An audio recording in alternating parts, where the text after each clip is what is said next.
towards the end of our podcast, Alex and I do a 10-question, sort of quick, not really take as much time as you want to answer each question, but we alternate. So Alex will go first, I'll go second, and so on. And hopefully, I want to. Before you do it, I'm still staggered by the 40 years from now to be me, and it's like, my God, that's actually close to accurate math. And but I try to stay younger than 40 years older than you two, but the hair gives me away. So anyway, let's go. All right, Alex, go ahead. All right, so the first one, Vinnie always keeps track of which number I'm on because I lose track. He says I'm not a good math guy, but according to Dinn Man, I am a good math guy. He's not a math guy. Let the record show. So the first one for you, Dinn, if you could go back in time and relive one Major League Baseball game in person right behind home plate, which game are you choosing and why? Hank Aaron against the Dodgers. Al Downing on the mound. Tom House out in the bullpen. And I got chills. I didn't, you didn't tee up the question in advance. I was laying on the shag carpet of my grandmother's house in Baytown, Texas, watching that game, and wished I could have been there then. Wish I could have been there now. What Hank Aaron did endured along the way is as profound as anything you'll ever see. I could have, picked a few other moments, I guess, like that, but that to me that's the one. So, passing Babe Ruth in the Deep South, being Hank Aaron. Yeah. If you hear a noise in the background, it's. No, I see an animal. You don't let yours in and out the way I do. So we're coming. We I've noticed. It's fine. It's good. Well, now he's just making noise. So no, as long as it's not some critter from outside that this is actually a family pet. He belongs in here. But anyways, to the most important question that I've asked on this podcast so far is: do you prefer drinking out of plastic or glass cups? Glass, 100%. All right. Thank you. I don't know. And by the way, that's not a paranoia about plastic. It is sort of slight because I'm inconsistent about it. If it's a soda in a plastic bottle, I will pour it into a glass with ice. It's amazing how people feel about that question. It was a question I randomly came up with one day, and now it's gotten the most play out of any question that. Yeah, but what do you do when it's styrofoam? What do you do when it's styrofoam? Yeah, that's the thing is we've gotten a Yeti as an answer before. I've thought about styrofoam. There's way different containers now. Glass versus plastic. It's glass. Okay. All right. Number 2. If you could own one piece of sports memorabilia you don't own, what would you want to own? That's terrific. That is terrific.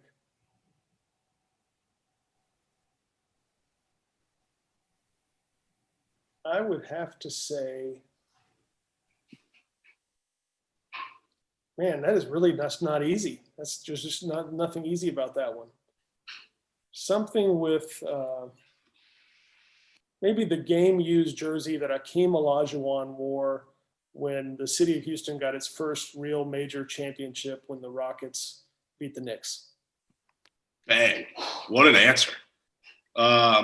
Did you prefer living in LA or in New York?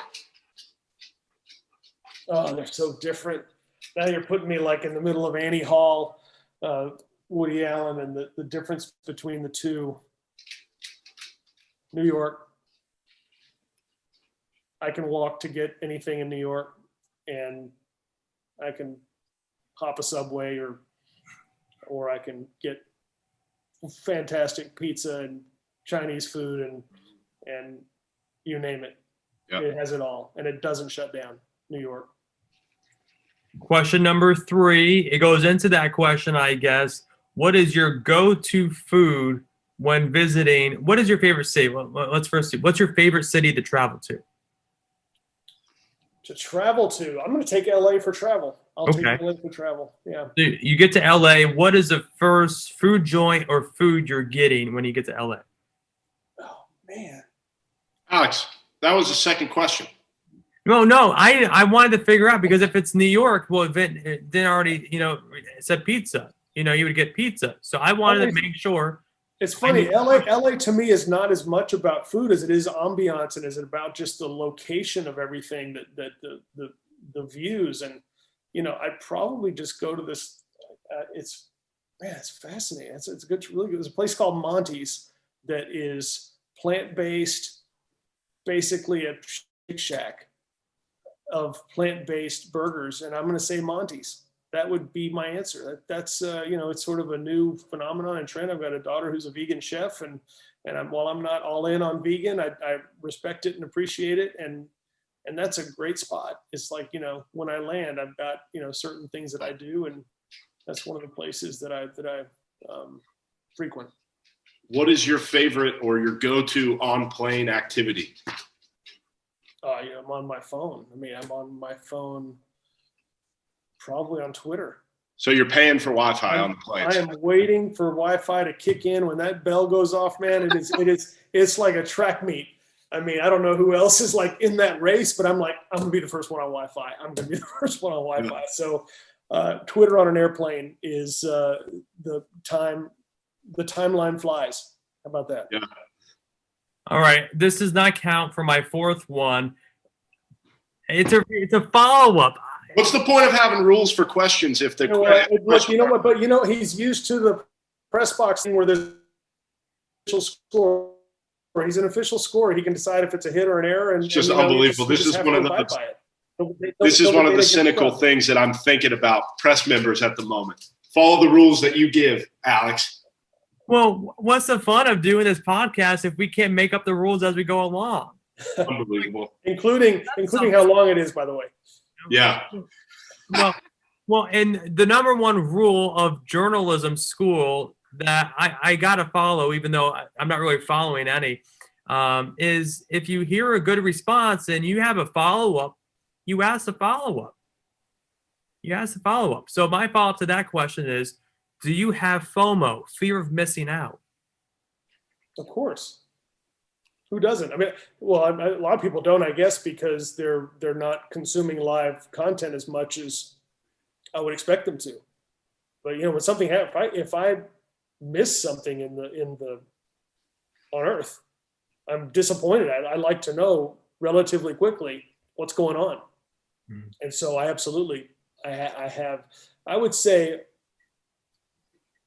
fear is probably the wrong F word. I don't know. I have some competitiveness about missing anything. All right. I like to know what's up. That was number 4, Vinnie. You're all set. Okay. My number 4 is, as a businessman, are you a tie or a bow tie man? Tie. It's strictly because of the ease of the garment. That apparel is easier to assemble. And so as I just learned, I'm not a clip-on. When you hear a question that you have a follow-up for, you ask it. So are you a clip-on or do you really tie your ties? Really tie. Okay. Then I think I would have to end the interview if you said a clip-on tie. Or just delete the interview entirely. It would never have aired. So even if that were the answer, I wouldn't have given it. I was like, if Dinn says he has a clip-on ties, I would be shocked. No, I'm not. I don't wear them as much this year, which has been refreshing. Yeah. Well, my 5th question for you, it's one I really I asked this one for the first time the other day, and I really like this one. If you started a podcast right now, who would your co-host be? And it has to be someone in your phone contacts. My co-host would be Bryant McBride. Bryant's a great dude. We don't talk enough. If he gets this far into this podcast, I'll know that he truly would accept the offer. Bryant would be phenomenal. I don't know why his name is what really just popped up to me, but Bryant, years at the NHL, an entrepreneur, a guy who's got a movie made about Willie O.G., the Jackie Robinson of hockey. And he's just a fascinating, successful, driven, entertaining cat. So you've been surrounded by just a crazy amount of people within the sports world, within the media world, within the Hollywood world. Who is the greatest leader that you've ever seen in person? Oh gosh. Now that's a great question. You mean seen them actually lead? I mean, like get it done and. Yep. Yeah, I'm going to say Dusty Baker. And I'll say it because he's just so underrated as a leader and person who has just done remarkable things, but also is so layered in his authenticity. Just a tremendous person. I was on a Zoom with him not too long ago, and we were talking about sports movies, and we got to talking about, somehow we were talking about other sort of human interest people in sports, Hank Gathers and Reggie Lewis and just some other things, and this connectedness and the sharpness and the relatability. Dusty Baker. And I've met presidents and met all sorts of folks who've done some fairly arguably ridiculously amazing things. Just so you can name drop for us, just for the brand of the podcast, which presidents have you met? I have met Bill Clinton, and I have met Barack Obama, and I have met George W. Bush, and I have met George H.W. Bush. That was big. That's huge for us. Yeah, I don't think I've left any. I never met Carter. I did not meet Reagan. That's breaking news on the podcast. Favorite segment of this podcast. It's the last thing. It's the last thing that we do. Where can our followers find you on your socials? Blow yourself up. You've got a 30-second elevator pitch. Let everybody know where you're at on social media. I go by the same handle as Moose Out Front, and why?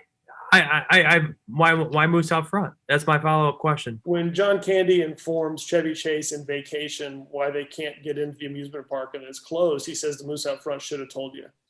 And Chevy Chase proceeds to punch it in the nose. I don't know that I punches the moose in the nose, and I don't know that I've thought that through entirely. I'm not looking to get punched in the nose necessarily, but if the slogan for Moose Out Front is that he should have told you, shame on me if I didn't tell you. So it's highly dated, like 40 years from now you'll be my age kind of a thing. But that's that moment. Just don't make me Aunt Edna and put me on top of the family truckster. But that's what it's from, and it's Moose Out Front, and I pay attention to a lot of things going on in sports and a lot of things going on in entertainment, and start to hint at what we're up to with this enterprise I'm attached to. But I'm trying to have fun and communicate with people, and it's a blast. I enjoy it. All of our followers should do what I just did and hit the follow button on Moose Out Front on Twitter. So I follow back. So I'm unless there's just something in there in the timeline that's a little bit alarming, but I follow back. So Vinnie, Vinnie being a Jets fan. My next move. Like Vinnie being a Jets fan has to be alarming. Come on, Dan. Well, no, but the name Vinnie and the Jets, it was fate. So it's an Elton John song that I can't get out of my head now that you just sort of created that seed of thought. So anyway, Vinnie and the Jets is makes sense now.